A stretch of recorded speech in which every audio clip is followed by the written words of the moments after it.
Hoy, un experto militar me decía, cuando un gato quiere comerse a un ratón, primero juega con él. La visita del jefe del Comando Sur al cartel es simplemente la marcha de los vencedores, la superioridad militar después que se disipa el humo del bombardeo, la mirada cenital de quien observa de rodillas al adversario después de entregarse. Esto me recuerda a la reunión del general estadounidense Douglas MacArthur y el emperador japonés Hirohito. Después de su rendición, MacArthur no llegó dando demostraciones de poder ni con un arma en la cintura. Los japoneses esperaban tanques, bombas y solo vieron a un hombre con lentes de sol, quien parecía el dueño del lugar. Significaba mucho más que haber perdido la guerra. La casa imperial no era controlada por quien la ocupaba. El propio emperador y sus asesores se preguntaban qué pasaría después, pero ninguno tenía una respuesta para eso. Ni Hirohito podía predecir a los estadounidenses. El cartel venezolano nunca ha podido hacerlo tampoco. Y en el 45 Estados Unidos también decía que el emperador era la clave para controlar Japón sin derramamiento de sangre,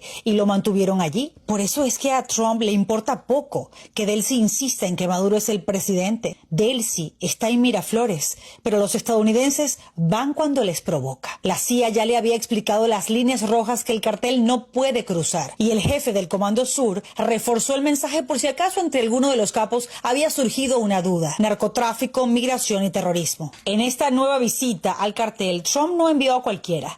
Quiso que Delcy, Padrino, Diosdado enfrentaran la humillación de conocer a ese quien apretó el botón el 3 de enero. Y en la compañía de Joseph Umire, una de las primeras voces, quien descubrió los vínculos del régimen con el terrorismo internacional. Todavía recuerdo la primera entrevista que le hice en el 2014 quizás, cuando denunciaba la entrega de pasaportes a terroristas en el momento en el que Maduro era canciller. Por cierto, una de las piezas claves en este juicio en Nueva York, porque los crímenes de Maduro se remontan a un tiempo muy anterior a su usurpación de la presidencia. En la tensión de los Balcanes, Milosevic también entró en negociaciones diplomáticas con Estados Unidos, y luego aquella fuerza aliada los bombardeó por 78 días. El líder serbio hasta se atrevió a increpar a Richard Holbrooke, el enviado estadounidense, cuestionando su papel de mediador, y lo acusó de tener en verdad la misión de facilitar la intervención militar. Pero fue él quien se resistió al ultimátum que recibió en ese encuentro diplomático. Hace escasos días, Padrino aseguraba que el proyecto bolivariano siempre tendría como enemigo a los Estados Unidos. ¿Qué dirán los clientes y socios de Diosdado y Padrino al verlos en esa reunión en la que se comprometieron a combatir el narcotráfico? Por eso es que este cartel estará en el lugar que todavía ocupa mientras quieran o puedan cumplir lo que Estados Unidos exige. Se cree que hasta las bases del PSUV querrán empujar una elección por la indignación de ver a Delcy en la silla que ocupaba ese a quien traicionó. Ya ni dudan que quizás negoció irse a Qatar cuando este rol interino acabe, y quizás tampoco dudan del destino incierto de Padrino o de Diosdado, porque todos ellos estarían entre la espada y la espada. Y es que hasta en lo interno demostraron que tan solo hace falta un meme y un grupo de motorizados desarmados en la calle para desestabilizarlos y empujarlos a actuar de forma errática. ¿Qué más veremos de Delcy? Hay quienes incluso especulan que hasta sería capaz de entregar de manera oficial el Esequibo. Diosdado no hizo su programa y la excusa era el miércoles de ceniza. Y lo cierto es que tanto él como sus cómplices asistieron a una reunión en la que terminaron hechos polvo. Negaron la crisis humanitaria durante 8 años y terminaron recibiendo insumos médicos de Estados Unidos para aliviarla. Negaron que coleccionaban presos políticos y excarcelan a más de 400.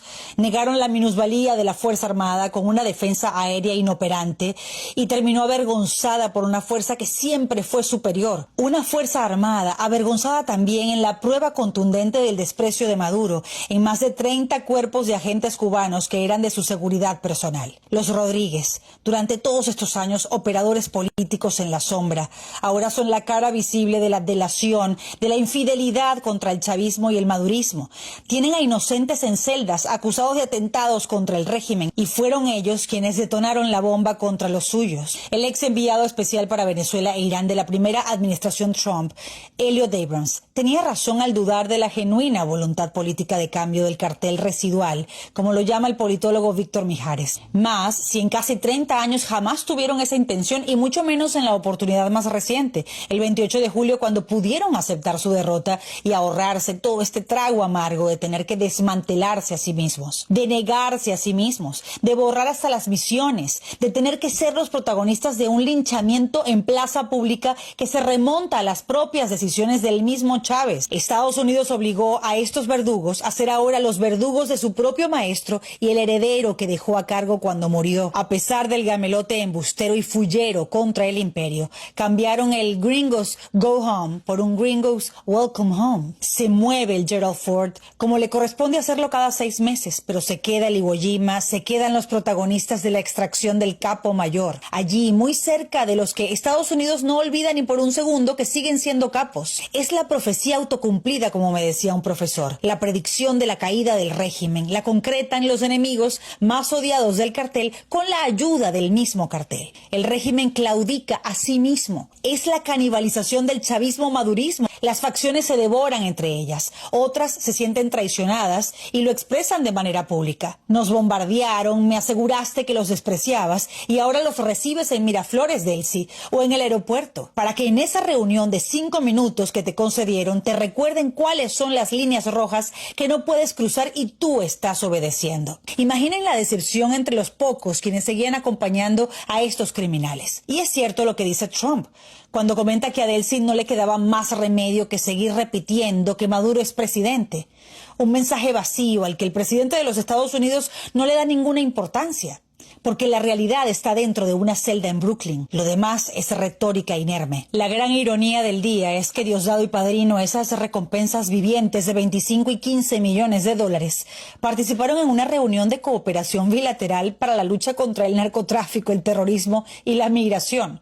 Todo lo que son y todo lo que ellos han provocado. Diosdado Cabello se reunió con el jefe del Comando Sur en el mismo aeropuerto en el que se le acusa de recibir el dinero y preparar 128 maletas con cocaína en un avión en el hangar presidencial, como reza esa acusación contra el propio Maduro. Trump, Susie Wiles, Marco Rubio saben con quiénes lidian y con quiénes preferirían lidiar en el futuro, porque la visita del Comando Sur confirma la vigencia de las 3 etapas que anunció Marco Rubio: estabilización, recuperación y transición.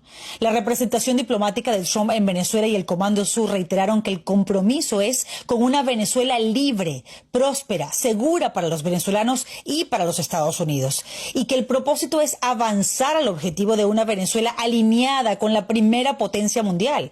El tutelaje de Estados Unidos tiene, como es obvio, una fecha de vencimiento, pero para poder retirarse, aunque la base de Puerto Rico llegara probablemente para no irse más nunca, solo un gobierno legítimo y un aliado confiable pueden garantizar que el plan se sostenga en el tiempo y que se bloqueen nuevas rutas por las que sigue transitando la droga desde el Caribe. María Corina planea regresar lo antes posible y asegura que actúa en coordinación con los Estados Unidos. Que sí, que se necesitan entre 9 y 10 meses para resolver los problemas técnicos que garanticen una elección libre y justa.